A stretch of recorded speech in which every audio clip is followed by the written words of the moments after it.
नमस्कार, मैं हूं आलोक शुक्ला। न्यूज 18 नेटवर्क पर सबसे बड़ी बहस देखना शुरू कर चुके हैं आप।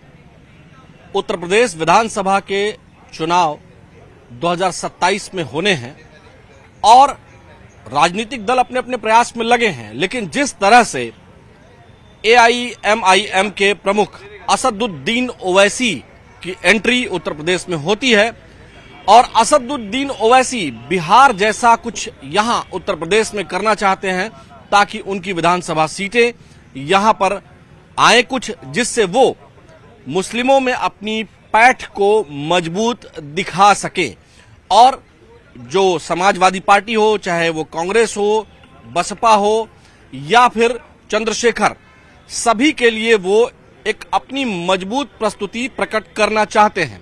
और यही वजह है कि हम आपको बताएं, कांग्रेस, समाजवादी पार्टी और चंद्रशेखर के मुस्लिम वोटों के गढ़ में ओवैसी की एंट्री से और ध्रुवीकरण से क्या होगा उत्तर प्रदेश के 2027 विधानसभा के चुनाव पर असर, ये जानने के लिए हम जनता के पास आज निकले हुए हैं।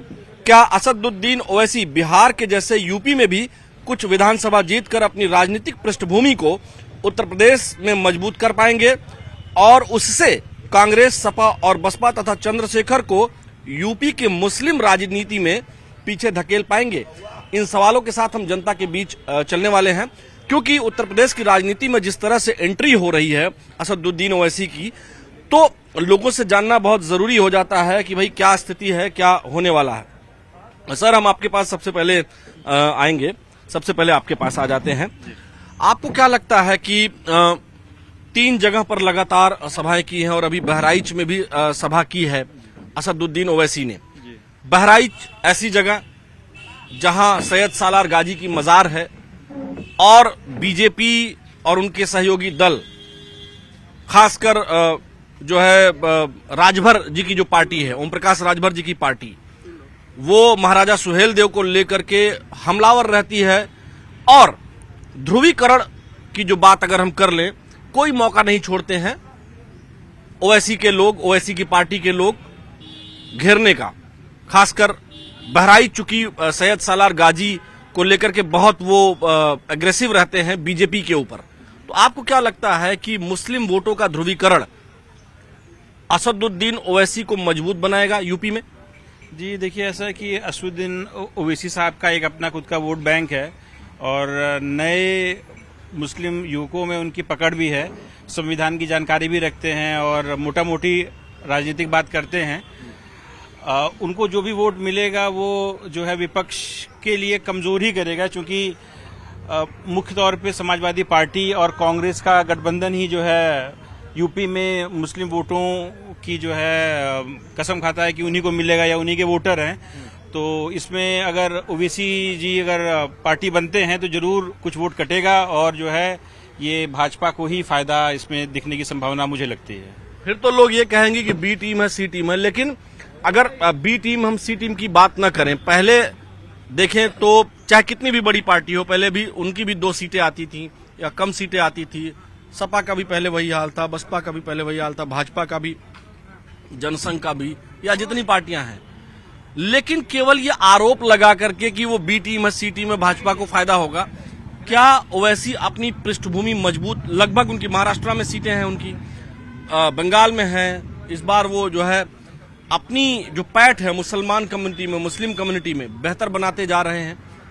केवल ये कह देना कि उससे फायदा कि इनको होगा, भाई सब अपने राजनीतिक दल हैं तो सब अपने अपने फायदे के लिए होंगे। लेकिन क्या सपा, कांग्रेस और बसपा और चंद्रशेखर को समझौता करने के लिए मजबूर कर पाएंगे ओवैसी? देखिए, मजबूर तो नहीं कर पाएंगे, लेकिन उनकी एक स्टैंडिंग है। और देखिए, ये कोई भी राजनीतिक पार्टी रहती है, जब तक वो उसको पटक नहीं देती है बड़ी पार्टी को, तब तक उसको जो है बी टीम, सी टीम ही कहा गया है। जैसे आम आदमी पार्टी को भी यही कहते रहे लोग, जब उसने 2 बार भाजपा को दिल्ली में पटक दिया तो वही बड़ी पार्टी हो गई। तो जब तक ओवैसी जी के पास एक कंसिडरेबल सीट, मान लीजिए 20, 25, 15, जो भी एक सीट जो कि सरकार बनाने में जिसकी इम्पोर्टेंस हो, जब तक वो अचीव नहीं कर पाएंगे उनको ए बी टीम ही कहा जाएगा। तो मेरी ये समझ है कि उनको और भी वोट गैदर करने की अभी संभावना है और उनको और इस पे काम करने की जरूरत है। जब तक वो ऐसी सीटें नहीं ला पाएंगे तब तक उनको ए बी सी टीम ही कहा जाएगा। आपके पास आएंगे सर आलोक जी। अब तो आपका नाम भी हमको याद हो गया है, आप अक्सर मिल जाते हैं। आपसे हम ये जानना चाहेंगे कि ओवैसी, जैसे अगर बिहार की हम बात कर लें, उनकी पार्टी से तमाम लोग जो है, जो पांचों के पांचों जो है वो पिछली बार आरजेडी में चले गए थे, लेकिन फिर उन्होंने नए कैंडिडेट उतारे और फिर वो पांचों जीत गए। तो इससे ये तो पता चलता है कि वो उन कैंडिडेट्स की बात नहीं थी, वो ओवैसी की अपनी सोसाइटी में पकड़ थी बिहार के उस इलाके में। तो यूपी में भी क्या इस तरह से वो अपना कोई एक इलाका, अपना कोई एक जो मुस्लिम बाहुल सीट है उसको मजबूत करना चाहते हैं? चाहे पश्चिमी यूपी की बात कर लें, संभल में बात कर लें, या फिर बात कर लें बहराइच में, तो क्या वो ऐसा कुछ करिश्मा करते हुए दिखाई दे रहे हैं? मेरा ये मानना है कि मुसलमानों के वोटों की जो यहाँ पे शिफ्ट है वो पूरी तरीके से आज भी समाजवादी पार्टी और कांग्रेस के पास है। अभी कुछ लोग बसपा को भी वोट करते हैं, और एआईएम के लिए गुंजाइश हमेशा हर जगह रहती है कि वो 2-4 हज़ार 10 हज़ार या कुछ पॉकेट्स में ज़्यादा वोट भी ला सकते हैं। लेकिन मेरा ये मानना है कि यूपी की जो पॉलिटिकल सिचुएशन है या कंडीशनिंग अलग है। यहाँ पे जो भी वोट्स पोल होंगे वो ज़्यादातर 3 पार्टियों में ही रहेंगे, और एआईएम के लिए यहाँ पे वोट की गुंजाइश तो है, लेकिन मुझे नहीं लगता कोई सीट की गुंजाइश है। नहीं, लेकिन जिस तरह से उनकी सभाओं में भीड़ हो रही है असदुद्दीन ओवैसी की, आप सर इधर आ जाए, जिस तरह से असदुद्दीन ओवैसी के सभाओं में भीड़ हो रही है, तो इस बार लगता नहीं है कि चूंकि बिहार में उन्होंने परफॉर्मेंस दोबारा दिखाई है और ये सिद्ध किया है कि वो ऐसे हल्के में नहीं जीत गए थे, तो इस बार क्या संभावनाएं बन सकती हैं? देखिए, महाराष्ट्र में, बिहार में, वेस्ट बंगाल में साइजेबल पॉकेट्स है मुस्लिम वोट बैंक के, और एआईएम वहाँ पे पहले भी जीती थी, और एक स्पेसिफिक पॉकेट्स है। आप जानते होंगे बिहार में जो एरिया है सीमांचल में, तो वहीं से वो लोग सारा जो भी सीट्स आती है वहीं से आती है, और एआईएम की भी सीट जो महाराष्ट्र में आती है वो भी औरंगाबाद के आसपास के एक पॉकेट से ही आती है। यहाँ पे क्या है कि उत्तर प्रदेश में अगर आप इसको किसी भी तरीके से इसको डिवीजन करेंगे इसका, या कहीं भी इसकी डेमोग्राफी देखेंगे, तो चूंकि इनकी पॉपुलैरिटी खुद की है ओवैसी साहब की मुसलमानों में, तो इनको लोग पसंद करते हैं, इनकी जनसभाओं में जाते हैं, इनकी बात सुनते हैं, और इनके इंटेलेक्ट की भी वो लोग मुरीद हैं वो लोग। लेकिन वो यहाँ पे रिफ्लेक्ट हो जाए वोट्स में, क्योंकि यहाँ पे कोई भी विधानसभा 1-1.25 लाख वोट के नीचे डिसाइड नहीं होती, तो 1-1.25 लाख वोट किसी भी कॉन्स्टिट्यूंसी में इनको मिल जाए, और जहाँ पे समाजवादी पार्टी का भी कैंडिडेट हो, तो मुझे लगता है कि ये अभी भी संभव नहीं है। आपको क्या लगता है, जिस तरह से सहारनपुर में कांग्रेस के सांसद हैं, जिस तरह से संभल में जो है समाजवादी पार्टी के सांसद हैं बर्क साहब, इमरान मसूद, और इधर जो है सहारनपुर में इमरान मसूद, और इधर जो है बहराइच में, ये ऐसी विधानसभा मतलब ऐसे क्षेत्र हैं जहां पर जो आप बता रहे हैं, लेकिन क्या समाजवादी जैसे कांग्रेस पार्टी सपा को तो नहीं हरा पाएंगे, लेकिन क्या इमरान मसूद का इम्पैक्ट या कांग्रेस कहीं कहीं कमजोर है, तो उस कमजोरी में क्या ओवैसी के लिए स्पेस है? जी, ओवैसी के लिए स्पेस हर उस जगह पे है जहां पे कांग्रेस समाजवादी पार्टी का कैंडिडेट नहीं है। अगर उनका कैंडिडेट है तो जो मेरी अंडरस्टैंडिंग मुस्लिम वोटर्स को लेके, मुस्लिम वोटर्स उन्हीं को वोट करते हैं, उसी पार्टी को, उसी कैंडिडेट को वोट करते हैं जो जीतने की स्थिति में रहता है। वो कभी भी अपना वोट वेस्ट नहीं करते, वो हमेशा उस जो बीजेपी को हरा दे, शुक्रिया बात करने के लिए। देखिए इधर भी हम चलेंगे। आपको क्या लगता है सर, इसी बात पर आपसे भी आएंगे। इसमें नॉलेज नहीं है। अच्छा, आपको नॉलेज नहीं है इसमें। आपको क्या अच्छा नॉलेज है? चलिए, आपको क्या लगता है, इधर भाई चेयर ले बैठे हैं, आराम से बात करेंगे, क्योंकि हम जल्दबाजी वाला कोई काम नहीं करते हैं, और हम चाहते हैं कि जो आप लोग की समझ है, क्योंकि आप लोग देखते हैं। आपको क्या लगता है कि असदुद्दीन ओवैसी कितने सफल होंगे, कितना चैलेंज कर पाएंगे विपक्ष में अपने आप को स्टैब्लिश करने के लिए यूपी में? ये ओवैसी साहब खुद तो एक वकील है, तो जो भी उनके आर्गुमेंट्स होते हैं वो अपने आप को जस्टिफाई कर ही लेते हैं। जो भी अपने जो लोकल मुद्दे हैं वो अपना वो इजीली अपना हैंडल कर सकते हैं। लेकिन जो यूपी का सवाल है, वहाँ पर समाजवादी पार्टी ऑलरेडी एक मेजर कंट्रोल करती है मुस्लिम वोट बैंक को, तो वहाँ पर मुस्लिम वोट बैंक से वो लोग को निकाल के अपने पार्टी में ले जाना काफी हद तक डिफिकल्ट होगा उनके लिए। तो मेरा मानना है कि चांसेस हैं, लेकिन उनके लिए बहुत डिफिकल्ट लड़ाई होगी यहाँ पर अपने आप को प्रूव करना। लेकिन क्या कहीं वो जीतने की स्थिति में है? अभी ये बताया नहीं जा सकता एग्जैक्टली, लेकिन हाँ, लड़ाई तो एक टक्कर का मुकाबला जरूर दे सकते हैं। जो भी समाजवादी पार्टी या कांग्रेस का जो अलायंस होगा जनरली जो बनी जाएगा आखिरी मोमेंट तक, तो वहां पर एक जरूर देखने को मिल सकता है कि अगर ओवैसी साहब कुछ अगर एक बेहतर विकल्प दे सकते हैं तो एक बेहतर विकल्प, अगर कैंडिडेट्स का चुनाव वो ठीक करें तो हो सकता है कि जनता। लेकिन जैसा कि अभी उधर बता रहे थे, आपको क्या लगता है कि बीजेपी को हराने की स्थिति में किसी भी सीट पर वो होंगे, वनस्पत सपा या कांग्रेस? बीजेपी की जो पॉलिसी है उसमें काफी हद तक मोदी जी से खुश है। तो अगर एक विकल्प देना है उनको ओवैसी साहब को, तो ऑब्वियसली कैंडिडेट का जो सिलेक्शन होगा सबसे इम्पोर्टेंट होगा, क्योंकि लोग सिर्फ कैंडिडेट को देख के फिर जाएंगे, क्योंकि कांग्रेस को देख चुके हैं, कांग्रेस की पॉलिसी देख चुके हैं। समाजवादी पार्टी एक अच्छा ऑप्शन दे रही है, लेकिन अगर ओवैसी साहब को अपना साबित करना है तो एक बेहतर कैंडिडेट डेफिनेटली उनको लाना पड़ेगा।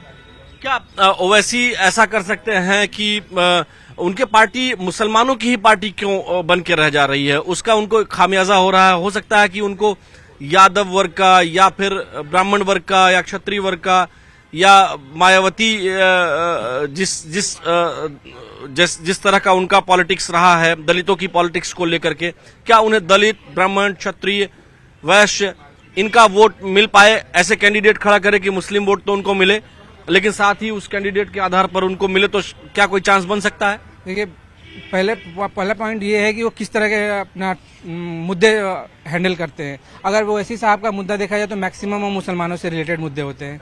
तो अगर वो मुसलमानों से रिलेटेड मुद्दे हैंडल करेंगे तो मुसलमान ही उनको वोट देगा, हिंदू तो देगा नहीं। तो इसलिए इनको इम्पोर्टेंट है कि अपनी हार्ड लाइनर जो मुसलमान की आइडेंटिटी है उसको छोड़ के कहीं ना कहीं थोड़ा सा सॉफ्ट अप्रोच लिया जाए, तब जाके उनके लिए एक बेहतर ऑप्शन हो सकता है यूपी में। और भी लोग हैं यहाँ, तो तमाम और भी युवा हैं। आपको क्या लगता है ओवैसी के लिए कितना चांस है, वो कितना चैलेंज बन पाएंगे सपा, बसपा, कांग्रेस और चंद्रशेखर के लिए? अभी सर उनकी यहाँ पे भी इतनी ग्रोथ नहीं है, जिस हिसाब से यहाँ पे इनका उतना प्रभाव नहीं है उत्तर प्रदेश में। अब वो धीरे धीरे अपनी जगह बना रहे हैं। लेकिन जिस तरह से अभी इधर बीच उन्होंने 3 मुस्लिम, जहां मुस्लिमों की पॉपुलेशन अधिक है, जहां उनकी आबादी अधिक है, भीड़ भी आई और लोगों ने नारेबाजी भी की, उनकी बात का समर्थन भी भीड़ से आ रहा था। तो बहराइच हो, संभल हो या और जगहों पर जहां 2-3 जगह पर उन्होंने सभा की है, उसका क्या इम्पैक्ट पड़ेगा? क्या वो प्रेशर क्रिएट कर पाएंगे सपा, बसपा, कांग्रेस और चंद्रशेखर पर? अभी तो आने वाला टाइम ही बता सकता है, आने वाला टाइम ही बताएगा वो बात कि क्या प्रभाव बन पाएगा कि नहीं बन पाएगा। सीटें ला सकते हैं क्या वो यूपी में? अब धीरे धीरे उनका प्रभाव बन रहा है, अभी वो तो नहीं बताया जा सकता, आगे टाइम ही बताएगा। क्या नाम हुआ सर आपका? फहद नाम है, मोहम्मद फहद। आप ओवैसी साहब को कितना पसंद करते हैं? क्या आप उन्हें, सपा अगर आपके यहाँ लड़ रही है या कांग्रेस लड़ रही है, उनके अकॉर्डिंग मतलब उनके ऊपर महत्व देंगे, उनको आप वोट करेंगे सपा या कांग्रेस के ऊपर? नहीं, अभी नहीं देंगे, अभी नहीं करेंगे, क्योंकि अभी उतना उनका प्रभाव नहीं है, तो क्या फायदा अभी इनको देने का, कोई मतलब नहीं। आप क्या ये सोच करके जो बीजेपी को हराएगा ये सोचकर वोट करते हैं या नहीं? ये सब नहीं, ये सब कोई सोच के नहीं। जो देश के लिए काम करेगा, सबके लिए काम करेगा, उसको वोट करेंगे बस। सपा बसपा कुछ तो उससे कोई मतलब नहीं। तो ओवैसी साहब को आप इंटेलेक्चुअल मानते हैं, आपकी कम्युनिटी के लोग या आप लोग बुद्धिजीवी वर्ग का मानते हैं? अभी तो उनको राजनीति नेता ही मान रहे हैं, अभी कुछ नहीं है सर। आपका नाम क्या है सर? मेरा भी फहद नाम है। दोनों लोगों का नाम फहद ही है। हाँ, फहद थोड़ा सा और नजदीक आएंगे तो भाई इधर आइए। हाँ, आपका भी नाम फहद है। फहद, आप बताएं, आपको ओवैसी जी कैसे नेता लगते हैं? अच्छे नेता हैं, बड़े नेता हैं, बहुत बढ़िया नेता हैं, कोई गलत बात थोड़ी ना है उसमें। आपको क्या लगता है कि अगर कांग्रेस और सपा चुनाव लड़ रही है और ओवैसी साहब का कैंडिडेट भी है, तो आप किसे पसंद करेंगे? यहाँ पे तो देखिए अखिलेश ही हैं जो है, ओवैसी का यहाँ पे कोई रोल ही नहीं है, कोई सीट नहीं आ पाएगी, बहुत मुश्किल है ओवैसी का। लेकिन उनकी सभाओं में भीड़ तो हो रही है। सभाओं की भीड़ उनको पसंद करते हैं, लोग पसंद करते हैं, इसलिए उनकी भीड़ में जा रहे हैं। पसंद होना अलग बात है और राजनीति अलग बात है।